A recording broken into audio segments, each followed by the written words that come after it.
안녕하세요. 영준이의 태국 뉴스룸을 시작하겠습니다.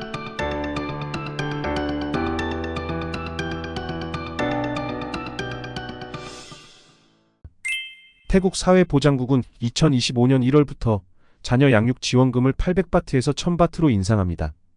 이 정책은 120만 명 이상의 자녀를 둔 근로자에게 혜택을 제공하며 6세 이하 자녀가 있는 경우 적용됩니다. 지원금은 매월 1회 지급되고 최대 자녀 3명까지 혜택을 받을 수 있습니다. 이번 인상은 생활비 상승에 대응하고 부모의 부담을 줄이기 위한 조치로 시행됩니다. 태국 내무부는 5개 주에 걸쳐 홍수 피해를 입은 주민들에게 최대 금액으로 재난보상금을 지급할 계획입니다. 지원금 신청은 각 주의 지방행정당국에서 접수받고 있으며 전체 지원금은 9억 3천만 바트로 예상이 되며 주요 피해 지역으로는 치앙라이, 아유타야 등이 포함됩니다. 지원금은 피해 정도에 따라 차등 지급되며 일부 지역 주민들은 이미 지급 절차가 진행 중입니다. 태국 내각은 디젤 가격을 2025년 1월까지 리터당 33바트로 동결하기로 결정했습니다. 이는 에너지 가격 안정을 위해 이루어진 조치로 10월 말 만료될 예정이었던 기존 동결 기간을 연장한 것입니다.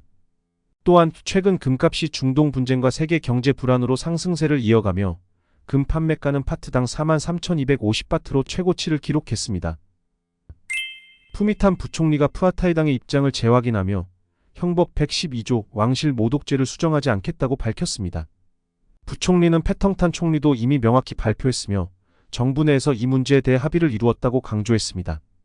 또한 정부와 의회 간의 역할을 구분하며 서로 다른 견해를 가진 사안에 대해 각 정당이 논의를 계속할 것이라고 덧붙였습니다.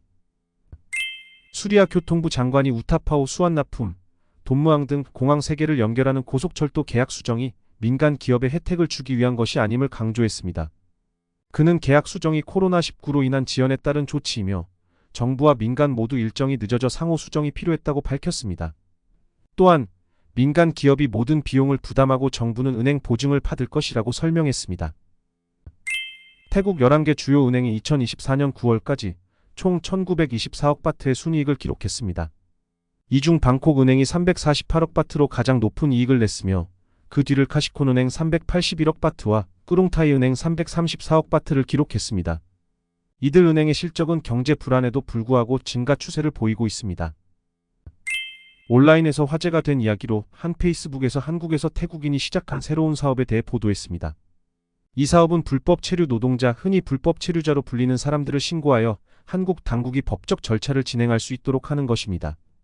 이 서비스는 주로 사기나 외도 등의 피해를 당한 태국 사람들이 한국 출입국 관리청에 태국인 불법 체류자를 신고할 수 있도록 돕습니다. 이 회사는 서비스를 의뢰받으면 한국 파트너가 직접 출입국 관리사무소에 전화하여 불법 체류자의 위치를 신고합니다. 따라서 서비스를 이용하려면 신고 대상의 정확한 주소를 알아야 합니다. 회사는 신고만 할 뿐 출입국 관리 직원이 직접 체포하는 과정에 관여하지는 않습니다. 출입국 관리 직원이 언제 현장에 나갈지 예측할 수 없기 때문입니다. 태국 현지에서 직접 신고가 어려운 상황을 고려해 SNS나 전화 등을 통해 간편하게 이용할 수 있으며 일부는 신고 대행 수수료를 받는 방식으로 운영됩니다. 태국 경찰이 중국인 2명을 대상으로 한 1200만 바트 강도 사건의 용의자 중 1명을 국외로 도피하기 전에 체포했다고 밝혔습니다. 용의자는 캄보디아로 떠나려다 검거되었으며 현금과 여러 증거를 소지한 채로 발견되었습니다. 경찰은 추가 용의자들을 추적 중이며 범행의 전모를 밝히기 위해 전 방면에서 조사 중입니다.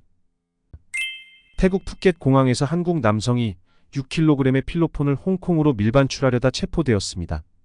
해당 마약은 비누 안에 숨겨져 있었으며 시가 약 180만 바트 상당이라고 합니다. 이 남성은 마약 밀반출 시도로 처벌받게 될 예정이며 태국 당국은 마약 밀수 방지에 계속해서 엄격한 조치를 취할 것이라고 밝혔습니다. 태국 해군은 불법으로 담배 1000상자를 운반하던 선박을 태국 말레이시아 해역 경계에서 6km 떨어진 나라티와 해안에서 적발했으나 500상자만 발견되고 나머지 절반은 사라진 상태입니다. 선장은 불법 담배 밀수 혐의로 기소되었으며 이 사건과 관련된 4명이 체포되었습니다.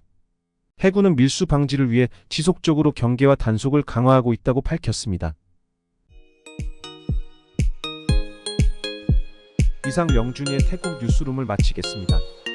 감사합니다.